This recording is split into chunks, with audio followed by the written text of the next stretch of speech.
আজকে আপনাদের দেখাবো কিভাবে একটা এমআর সেটে ব্যাটারি লাইন বাই করতে হয়। ভিডিওটার দিকে ভালো করে লক্ষ্য করবেন। এই লাইনটা দেখতে পাচ্ছেন,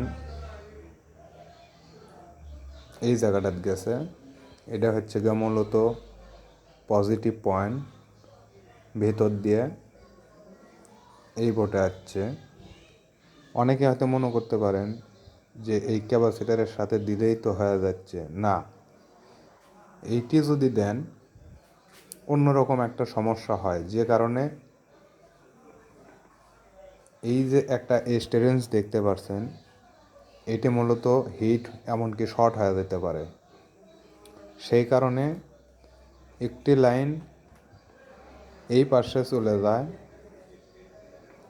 আর গ্রাউন্ড বা 2 নাম্বার বা অনেকেই মনে করতে পারেন নেগেটিভটা, সেইটা এই পিনের, এই ডায়োডের এ প্রান্তে দিলেও হয়, সরাসরি ক্যাপাসিটারের নেগেটিভ পয়েন্টে দিলেও হয়।